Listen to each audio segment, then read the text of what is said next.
In the 1940s, 50s and 60s, there were a bunch of film stars who were very iconic smokers. For example, you had Humphrey Bogart, Lauren Bacall, Rita Hayworth, James Dean and Audrey Hepburn. At this point in time, no one really saw much of a danger in smoking. Some cigarette adverts even portrayed it as an healthy lifestyle choice. What cigarette do you smoke, Doctor? Once again, the brand named most was Camel. Yes, according to this repeated nationwide survey, more doctors smoke Camels than any other cigarette.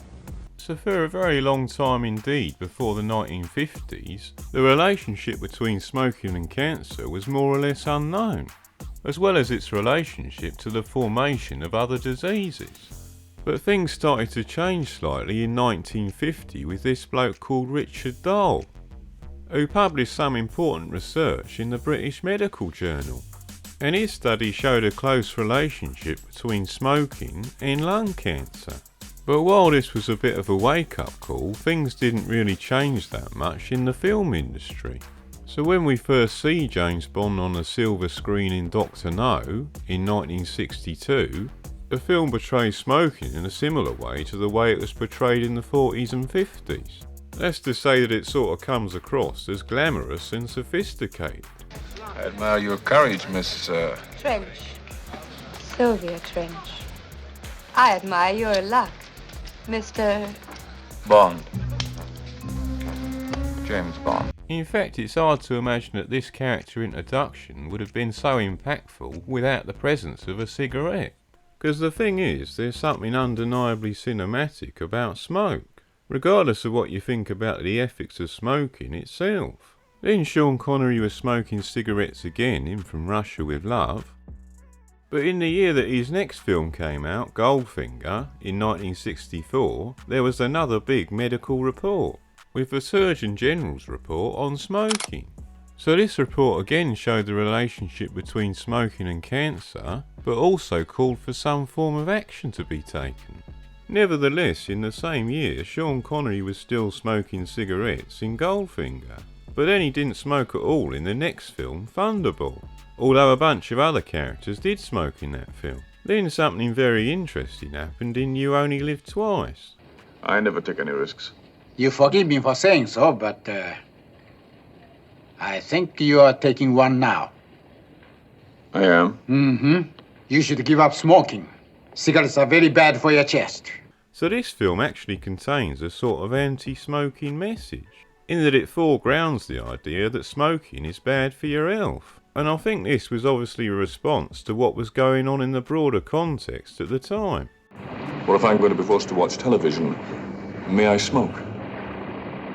Yes, give him his cigarettes. It won't be the nicotine that kills you, Mr. Bond.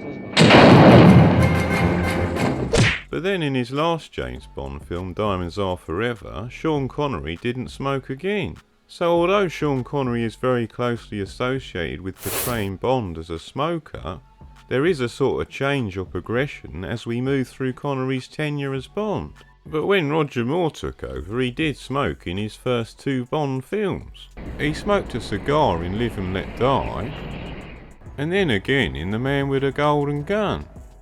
But then when it came to his third film, The Spy Who Loved Me, Roger Moore was no longer smoking as James Bond, and he was never seen smoking again during his tenure as Bond. Although the funny thing is, he did light a cigarette for Triple X in that film, and then he did the same thing again for The Girl in Octopussy. Nevertheless, very much against the grain, Timothy Dalton brought back smoking in his first movie as Bond, The Living Daylights. Because you see, at the time, Timothy Dalton and the filmmakers wanted to return Bond to his roots, to the original Ian Fleming vision of Bond. And in the novels and short stories by Ian Fleming, Bond smoked like a chimney, as did Ian Fleming himself. And true to form, Timothy Dalton smoked in his second James Bond film too, Licence to Kill, although in the credits they included a message from the Surgeon General on the dangers of smoking. The funny thing is though, lots of other actors and actresses continued to smoke way into the 80s and 90s.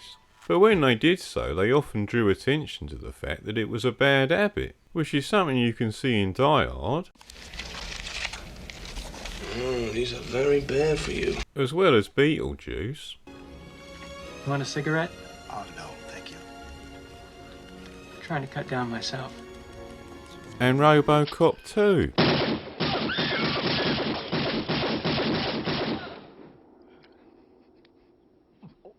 Thank you for not smoking. And I think the character of James Bond also mirrored this sort of development, because there's a very sort of similar scene in the opening of Tomorrow Never Dies.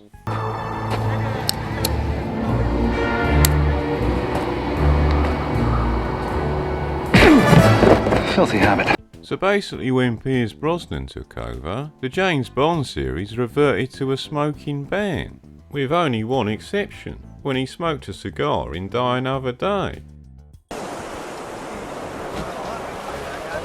Unless you want to be known as Fidel Castrata. Rapido, vámonos!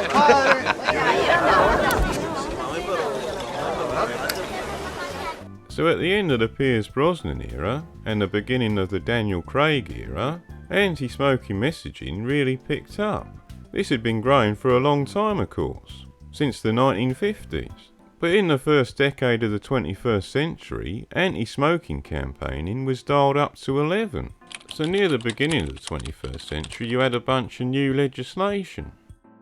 But a most important change came in 2007, and that was a year after the first Daniel Craig Bond film, Casino Royale, which came out in the previous year. A countrywide smoking ban went into effect in the UK on Sunday. The ban covers almost all enclosed public spaces. Smokers can no longer light up in these places, meaning the end of smoking in pubs, restaurants and workplaces. It becomes pretty obvious that the smoking ban created a social stigma when you listen to these old ladies talking about smoking outside a bingo hall.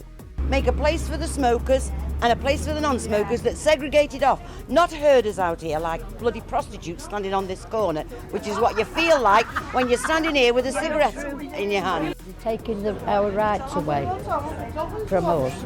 Because, well, for one thing, I've never smoked in the street, never, but now I have to. Yeah, so just think, these old ladies grew up at a time when smoking was completely normal. They would have seen lots of glamorous film stars smoking on screen. They would have also seen a bunch of adverts on TV that had made smoking look glamorous and cool, as well as on billboards and in magazines. But then by the time they'd become old ladies, the reputation of smoking had completely reversed. It now made you look like a complete arsehole. So during the Daniel Craig Bond era, smokers had been turned into social pariahs, and smoking itself was firmly ingrained in the public's mind as a dirty habit, which all goes to explain why Daniel Craig's Bond never smoked. So the year of 1962 was the year when the James Bond character created by Ian Fleming was made flesh in the form of Sean Connery, and his portrayal of Bond was quite true to the Fleming vision, insofar as he had all the same vices, which of course include smoking, as well as drinking, gambling and womanising. The thing is, you can probably take out some elements of the Fleming Bond, but there's also a question of how much you can take out before the character stops being like James Bond at all. And this is what I call the Bino problem. And that's Bond in name only. So should Bond smoke?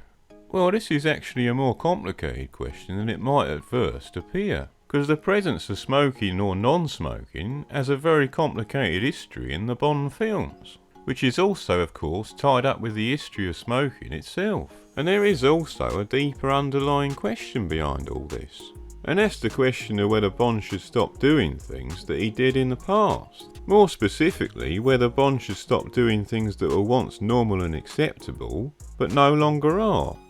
Should Bond move with the times, or stay how he was in the past? And I think the answer to this question depends on your priorities and your values, and to what extent you think culture impacts people's behaviour. It also depends how much of a Bond purist you are. Namely, how much you want the cinematic Bond to be similar to the Bond from the novels and the short stories. But I think another person might say that Bond shouldn't smoke if they're more concerned about the example that this sets. So after having said all that, what's my own view? Well, I do tend to err on the side of thinking that Bond should be true to the Fleming vision, and that probably has something to do with the fact that I'm a fan of the novels myself. And I also sort of like the idea of Bond being slightly out of step with the modern world. But the presence of smoking or non-smoking does actually have implications for the character of Bond, because it does sort of relate to the idea of Bond as a character associated with danger and risk-taking. So the fact that smoking is unhealthy doesn't actually contradict his character. In fact, I think you could argue that it sort of fits him like a glove. So on balance, I'd say yes, Bond should smoke. But of course that doesn't mean you should.